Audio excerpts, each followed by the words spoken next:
नमस्कार दोस्तों, हम वर्ग और वर्गमूल के बारे में जान चुके हैं। आज हम जानेंगे घन और घनमूल के बारे में कि घन और घनमूल किससे कहते हैं और कैसे निकाले जाते हैं। तो सबसे पहले तो घन किससे कहते हैं। तो जब किसी संख्या को खुद से ही 3 बार गुणा किया जाता है तो प्राप्त संख्या उसकी घन संख्या कहलाती है।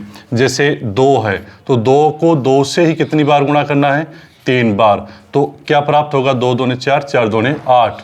तो 8 जो है वो 2 का घन है, यानी 2 का घन क्या हो जाएगा, 8 हो जाएगा। तो इसे कैसे लिखते हैं, 2 की घात 3 भी लिखते हैं। तो 2 का घन कितना हो जाएगा, 8 हो जाएगा।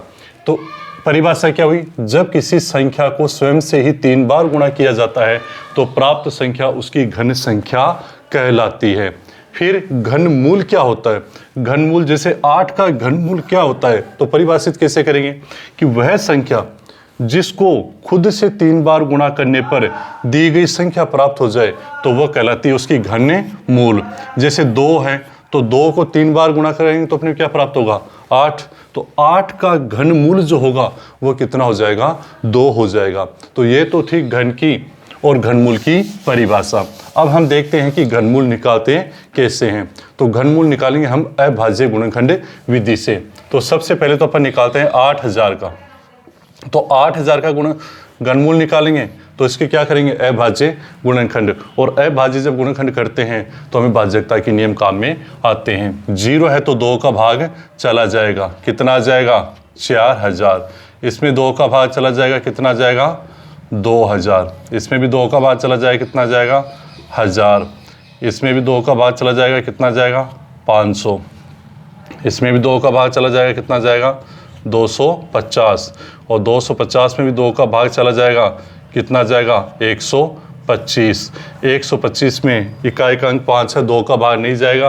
5, 7 और 8, 3 का भी नहीं जाएगा, 4 का भी नहीं जाएगा। तो किसका लगाएंगे, 5 का। तो 5 दूने 10, तो 5 25।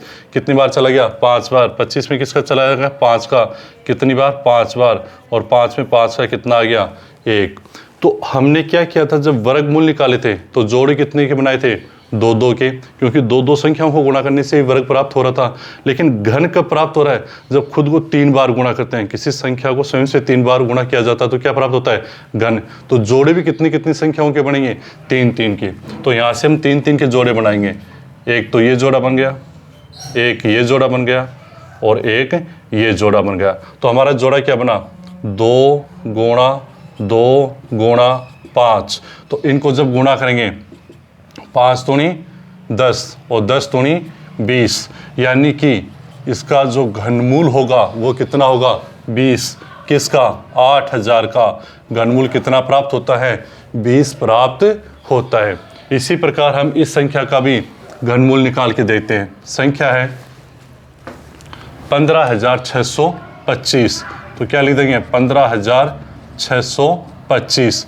अब अभाज्य गुणनखंड करेंगे और अभाज्य गुणनखंड करने के लिए भाज्यता के नियम बहुत इंपॉर्टेंट है। इसमें 2 का भाग नहीं जाएगा, 3 का देखते हैं। 5 2 7, 7 6 13, 14, 14 और 5 19। 19 में 3 का भाग नहीं जाता तो इसमें 3 का भाग नहीं जाएगा। उसके बाद में 4 का जाएगा नहीं, 5 का चला जाएगा। 5 का भाग लगाएंगे तो 5 दिए 15, 5 एकम 5, 12, 5 दूनी 10, 2 और 5, यानी कि 3125। 3 4 125। फिर इसमें किसका बाद चला जाएगा, वापस 5 का ही जाएगा। 6 पंजे 30, 12 हो गए। तो 5 दूने 10, 25। तो 5 5 25, कितना जाएगा, 625। 625 में फिर 5 का भाग चला जाएगा। 5 एकम 5, 5 दूने 10 और 5 5 25, 125 आ जाएगा। फिर वापस किसका जाएगा, 5 का। 5 दूने 10 और 5 5 25। फिर वापस 5 का, कितनी बार, 5 बार। फिर 5 का, कितनी बार, 1 बार। तो अब इसके अंदर अपन क्या बनाएंगे, जोड़े बनाएंगे। तो जोड़े बनाएंगे तो घनमूल निकालना है, तो जोड़े कितने कितने बनेंगे, 3-3 के। तो इसका जोड़ा बन गया और इसका जोड़ा। तो एक तो 5 यहाँ पर आ गया, एक 5 यहाँ पर आ गया। दोनों को गुणा करेंगे, 5 गुणा 5 तो कितना जाएगा, 25। इसका मतलब 15625 का जो घनमूल होगा वो कितना प्राप्त होगा, 25 प्राप्त होगा। इस तरह से हम घनमूल ज्ञात कर सकते हैं। धन्यवाद।